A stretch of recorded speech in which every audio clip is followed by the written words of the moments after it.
Beetles and backpacks. This is internet personality Vangelus, and I'm back with a second look at Super7's Transformers Ultimates, because the first wave had 2 Action Masters in it, which means it's time to meet Bombshell in a licensed third-party form. Much like Banzai-tron, Bombshell is laden with lavish layers of packaging, and also much like Banzai-tron, I couldn't help but wonder if a notable chunk of the asking price was paying for all of this embossed cardboard.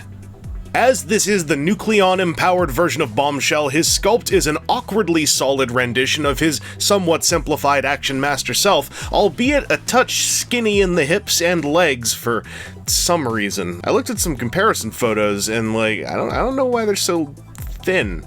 The color work adds the requisite green eyes and orange bib and shoes ensemble, with very bold and clean contrasting lines in the final paint job. Something about Ultimate's Bombshell feels even more blown-up Action Master than his wave-mate Banzai-tron, and I can't quite put my finger on why he gives me such a feeling. It's an enigmatic factor that rests somewhere within the melange of his wider, puffier, sharp-edged shapes. Moving into Action Master Accessory Master Town, let's peel into Hand Swap Avenue. Bombshell starts off with a pair of mighty bugular fists, which can peg and pop off without much difficulty to get into l'option de main. The main swap is a pair of grippy hands, which have wrist hinges in asymmetrical 90-degree offsets from one another, kinda like Banzai-tron did. Quite helpful when you want Bombshell to wield his included Cerebro Shell shotgun thingy. Now, there is one more pair of hands, and they are pistol gripping hands. Bombshell doesn't have a pistol. His gun's handle is somewhat painfully a giant cylinder that his general gripping hands already struggle to wrap around. I assume he came with these pistol gripping hands for wielding a Megatron gun mode accessory that's packed in with someone else or something, which is uninspiring for an Action Master character, to be frank. When this guy was an Action Master, so was Megatron. Therefore, Megatron had no gun mode. My brow furrows in the sweatiest of wiki-reading crease assemblies. What is inspiring, though, is famous Transformers TCG Battlemaster Needler is part of this package. Aside from having a lovely sculpt and poppin' green hues all over his head and body, well, one hue, Needler's even got a neck joint. Screw razor sharp, I guess. Needler's head can also actually pop off, which, in conjunction with his ability to plug on as a backpack for Bombshell, means you can do a surprise head swap to represent Bombshell's European-exclusive Action Master partner combo feature. This gimmick is absolutely delightful, wonderfully niche, and shockingly cruel to Banzai-tron's Razor Sharp partner piece, which was a rigid statue. Razor Sharp couldn't even flip a piece out to be a gun, while Needler here can replicate, my second favorite European exclusive Action Master gimmick, maybe third, no, second favorite. This is above the exosuits, obviously below the Action Master elites. I'm assuming I'm talking about this after Banzai-tron, because that's probably how I should talk about these things, and, Banzai-tron was very, a textbook definition fine. Bombshell, does not quite achieve that lofty, realm of, articulation. So the head is, again, good. I like the head a lot. This does a lot of work, and in fact does a lot of work to hold up things that don't hold up quite so well. What if I were to mysteriously just go straight to his waist articulation and say that the cut works? And in fact, on Bombshell, I think that the mid-torso joint has a slight hair more range than on Banzai-tron, so that's even an improvement, let's call it. The hips completely work, they're very unobstructed. The thigh swivels are the same story. In fact, there's not as much skirt here, so you can't even NECA gum the sculpt as much. There's just a little bit of hinkiness there, but I don't really mind that so much. The knee is a straight-up 90-degree bend. I look at this piece of gray painted sculpting here, which looks a whole lot like a second hinge, and I'm like, well, imagine if that was a second hinge.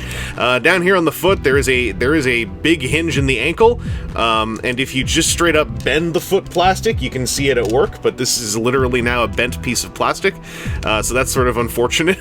And it also can ostensibly tilt, but the foot is such a big plank it's not really going to tilt appreciably beyond that.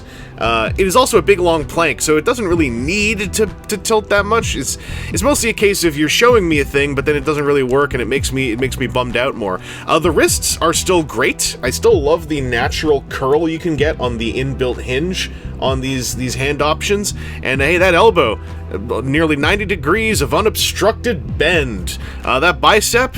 Ooh, what a nice bicep. Anyway, these shoulders are incredibly depressing because there is a Bonsaitron detented shoulder hinge thing in there. The same points of articulation exist, but this is the entire range of that outward hinge, and like there's even a gray painted circular sculpted bit here on the torso inside all of this, and it just makes you think, imagine if that was a cylinder that could just shunk out like a half an inch to open up that range, even up to the 45 degrees of an unshunking Bonsaitron Super 7 shoulder range. This dude is a legitimate bummer. I really like the idea of a goofy, very retro sculpt like this getting to pull modern action figure poses, and certainly this is more articulated than the Action Master, but I feel that is not a compliment. That is what some might call in the Urban Dictionary damning with faint praise. Is this a good thumbnail image? Nah, it's giving away too much. This first wave of Super 7 Transformers Ultimates was a roller coaster of, well, mostly disappointment if I'm being frank, having checked out other people's reactions to Optimus Prime and Ghost of Starscream, but focusing on the Action Master half of the release, I'm just baffled. Bonsaitron left me wanting in the realm of play pattern, which Bombshell delivers on with mild aplomb. However, where Bonsaitron had limited but functional articulation, Bombshell runs face first into a brick wall with his catastrophic shoulders. It's almost a one-to-one trading game where each figure's biggest faults are better answered by the other, and vice versa.